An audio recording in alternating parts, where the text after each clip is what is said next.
Hello everybody! Before we begin, I would like to let you all know that I have a book out. It is called Not Quite Dead, and it is the story of a woman whose fiance passed away a year ago, having dreams where he tells her that he's still alive and trying to use said dreams to get him back. It is available on Amazon in both paperback and ebook formats, so if you've ever wanted to support me financially, then this is your opportunity to do so. Link is in the description. Hey gang, it's Squill, and the Adventure Time comics are back, baby! Yep, in April of this year, we're getting some new Adventure Time comics for the first time since the Marcy and Simon comics back in 2019. I've wanted to talk about the comics for a while now on this channel, but wasn't sure how to do it, because truth be told, I don't exactly love the Adventure Time comic line. I think they have some fun stuff, but I do find them to be a little off sometimes from a tonal perspective. Like, they're trying too hard to match the wackiness of the early seasons of the show. Sometimes they strike a right balance, but not always. But I do like that the comics do try and do their own unique thing that sets it apart from the main show. There is actually a surprising amount of continuity in these that I wasn't expecting from them. And because the stories are generally longer than those of the main show, they have more time to be fleshed out and incorporate a larger number of characters. If you read the comics expecting them to be on the level of the main show, you're gonna be disappointed.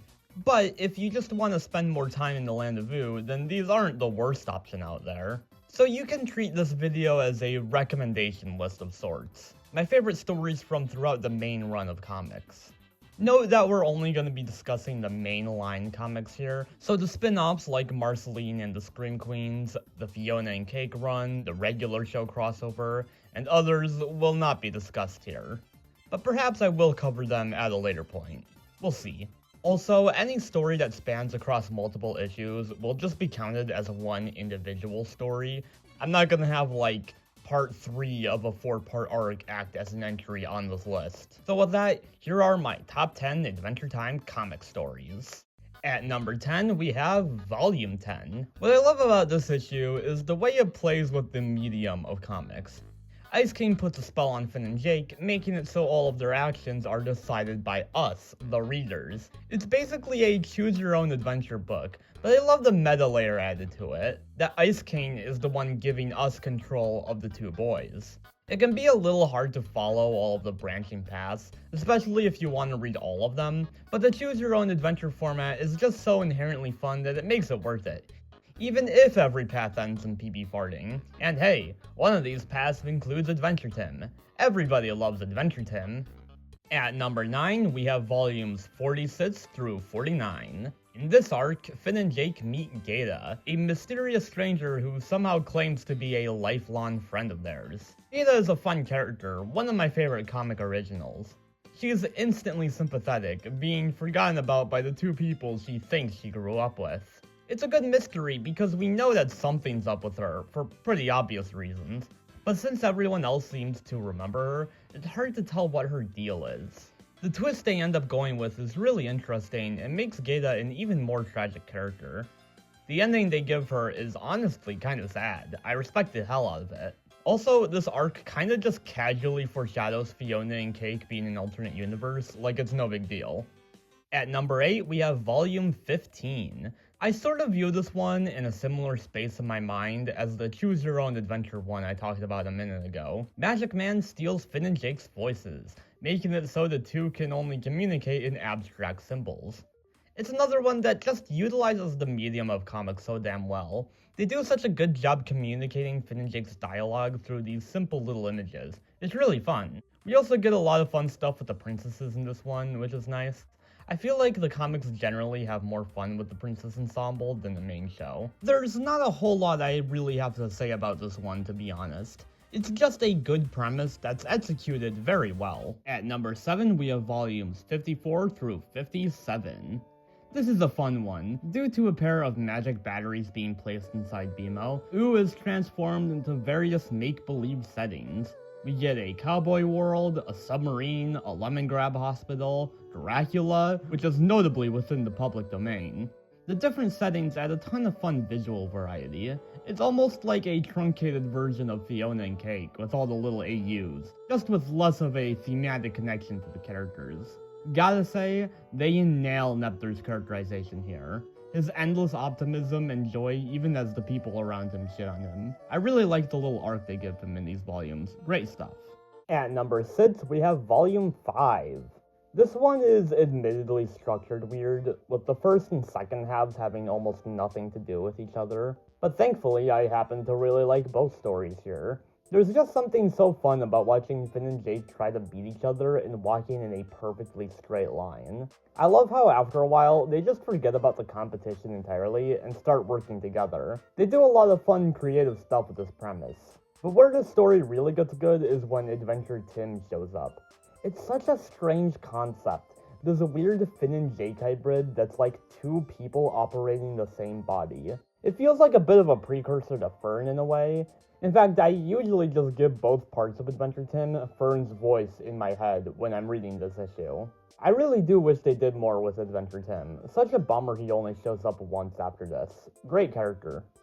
At number 5, we have volumes 21 through 24.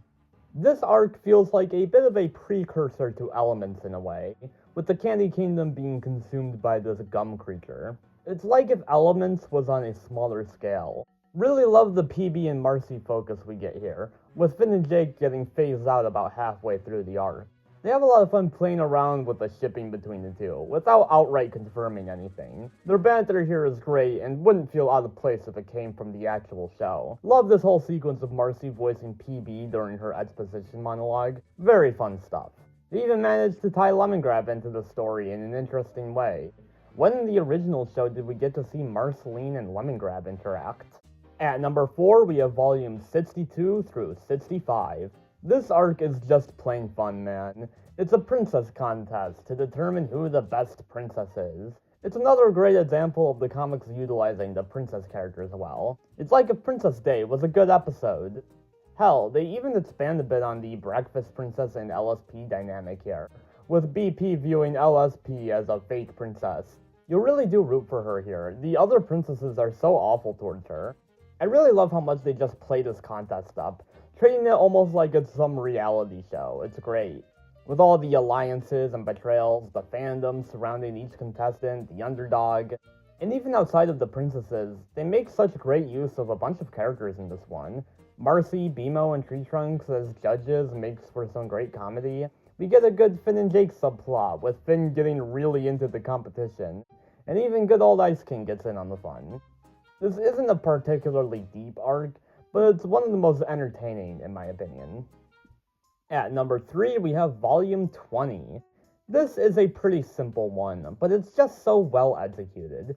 Basically, we're seeing a typical Finn and Jake adventure, but from the perspective of a third party. This is another story that just uses the comic book medium very well. The POV format gives us a ton of unique shots that we wouldn't normally get, including a good few pages where we view this adventure guide that Finn and Jake made. Fun stuff here. I've been trying to remain mostly spoiler-free for this video, but it's kind of hard to do that here, so maybe skip this segment if you care about that. I find the reveal in this one to be kinda genius. Love the idea that Finn and Jake set up this whole thing just to celebrate PB's birthday. Not only is it just inherently sweet, but it also adds a layer of rereadability to the issue. Knowing that this all takes place from PB's perspective does change how you look at everything. Hey, more fuel for my Jake and PB theory, remember that? It's just a very sweet and creative issue all around. At number 2, we have issue 35. Ah man, this is another extremely fun one. In this story, LSP loses her star at a princess meeting and suspects all of the main characters of being the culprits, and also Party God. This one is fun just for the fact that we get a bunch of characters recounting what they were up to while attending the meeting. From PB's self-congratulatory alibi, to Finn and Jake in drag, to Ice King's hilariously short story about getting kicked out. But my favorite of the bunch is easily BMO's. Absolutely love the dissonance between his narration versus what actually happened. It's sort of like a sequel to BMO Noir in a way, except I actually like it quite a bit more than BMO Noir, which I'm not as high on as other people seem to be. The variety of characters we get in this issue just makes it such an enjoyable read, and it all comes together in an ending that's very sweet. Also, it is here that we are introduced to Wyatt's skeleton army. No wonder that guy ended up in the first Dead World. At number 1, we have volumes 16 through 19. Okay, this arc making the top of the list is solely based on personal preference, as I certainly wouldn't call it flawless. Because in order for the story to work, you need to buy that Ice King, to at least some degree, is capable of remembering his time as Simon. And to some people, this may be a hard pill to swallow.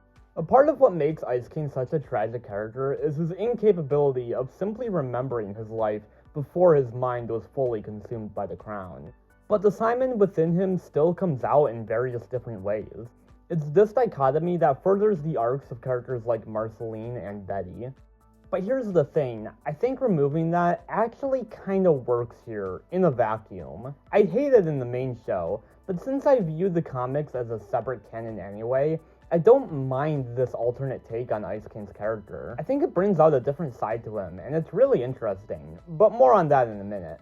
I absolutely love the premise of this arc. A Finn, Jake, and Ice King adventure exploring a dungeon he made with Hunts and Abadir. It almost feels like a precursor to later Finn, Jake, and Ice King adventure episodes, like King's Ransom or Winter Light. When the three work together, they just have such a fun dynamic. These two kids and the weird old man they hang out with sometimes. And there's some genuinely heartwarming stuff here. Alright, another spoiler warning. Gonna have to talk about the ending a bit. You know what's crazy? This is the first time in the entire history of Adventure Time media that Betty speaks and gets a major role in a story, predating her debut episode by half a year.